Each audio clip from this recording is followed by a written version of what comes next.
Hello everyone, it's me Aaron Collins, and this is another rendition of me addressing worldly issues in a godly way. Hope everyone's doing well today, hope everyone's in their right mind. Without further ado, let's get into the commentary. So, I'm rather late doing this video, but better late than never. But a few months back, I saw on Netflix the film Monster, the Jeffrey Dahmer story. It was from Ryan Murphy Productions. And Ryan Murphy's a major producer in Hollywood. And this movie chronicles the life as well as the massacre that took place with one Jeffrey Lionel Dahmer. And this particular film, even though is based on true events, it was still triggering to some, understandably so, considering that many of the family members of his victims were appalled and upset that the producers did not contact them and get their permission to say so. It was like reopening up a wound.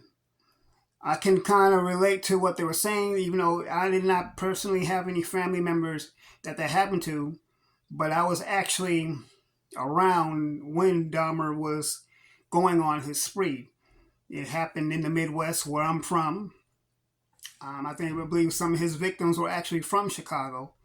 Even though most of his killing spree took place in Milwaukee.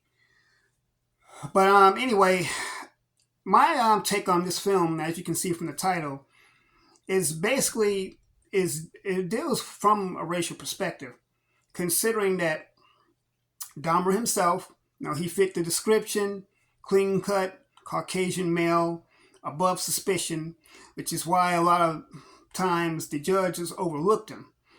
One of his victims, an Asian kid, which went by the name Conrad Synthosophone, was probably the most tragic. One of the most tragic of his stories. And considering that many of his victims were African American gay men, one would speculate that did he just target black men? So anyway, back to the Asian kid. The Cambodian from Cambodia.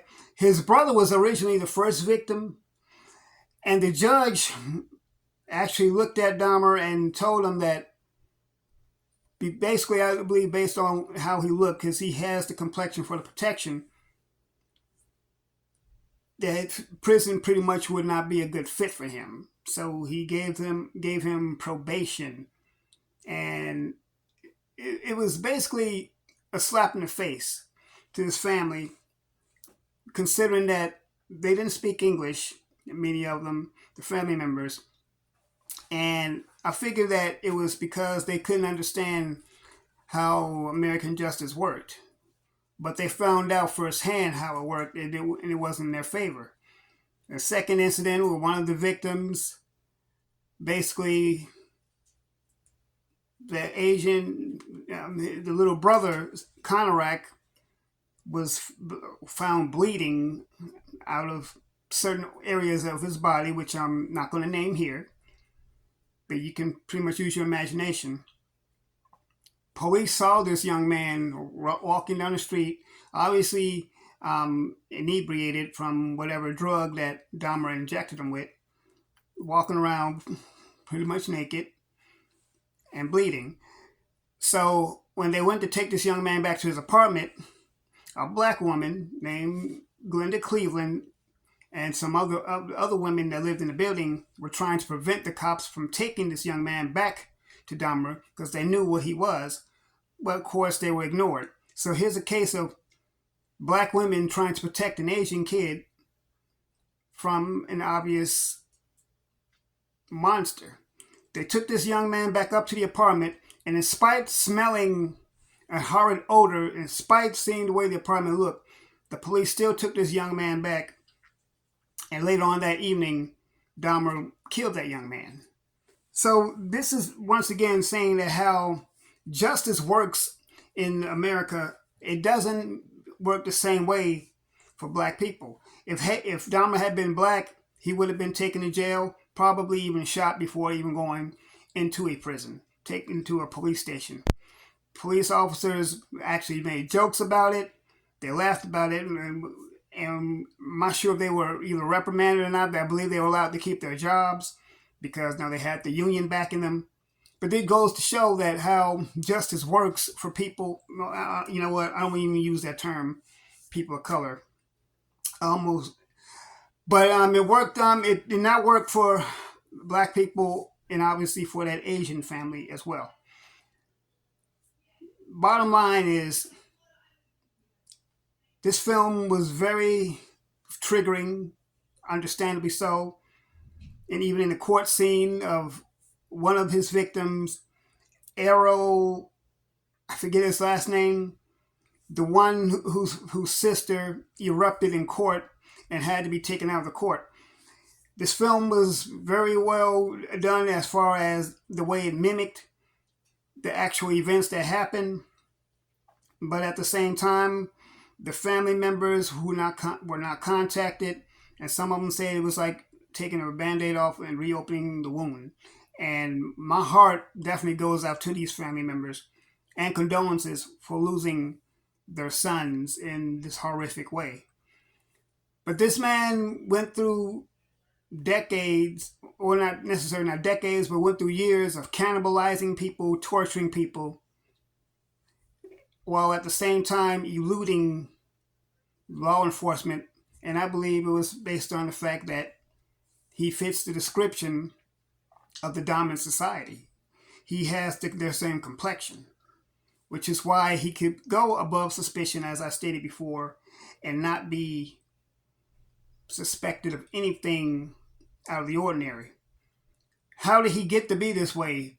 At an early age, he was introduced to taxidermy by his father, so that gave him a chance to interact with a dead body, even though it was an animal, but still it was a dead body of some kind, and it was something that fascinated him. So as he grew older, he got more obsessed with this macabre hobby and started doing it on humans. He would frequent gay bars in the area looking for young men. Once again, many of them were black. And the young man who escaped, I forget his name, is pretty much the one who blew the lid off this entire case. But the city of Milwaukee, I'm not sure if they ever compensated these families, but what I'm saying is that in the case, when it comes to justice and race, it has definitely not been the same. Justice has not been for people of the Asian culture, neither has it been for black people in this case. And it's no surprise how the wheels of justice are very different when it comes to the dominant society and people who are not of the dominant society. So, anyway, I just wanted to give my commentary on this film, Dahmer, as it relates to race. And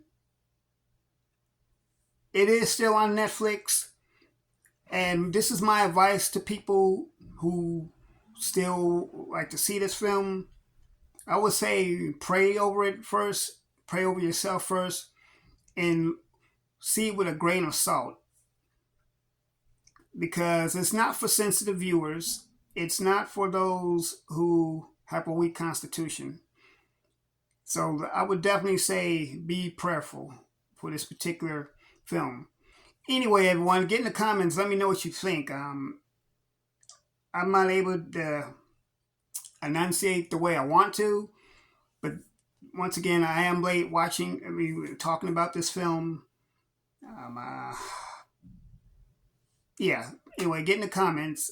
Let me know what you think, how you feel, what I'm saying. For those, if you have seen it, let me know what you think. But I was actually around when Dahmer was on his spree, and it was pretty harrowing. You know, it was a scary time. But anyway, you know what to do. Hit the bell icon to be notified when I drop more videos. Share this video. Support the channel at paypal.me/Reverend Collins, as well as patreon.com/Reverend Collins. and Cash App $ The Real Aaron Collins. But anyway, y'all, that's just my commentary on this film. This is one of the things I do on my channel. I do movie reviews. I think I suck at doing it, but hey, I try, and can only get better. I guess the more and more I do, I get better at it. Anyway, y'all, you know what it is. You know what the thing is. God loves you. I love you. Let's do life. And as always, see you in the next video.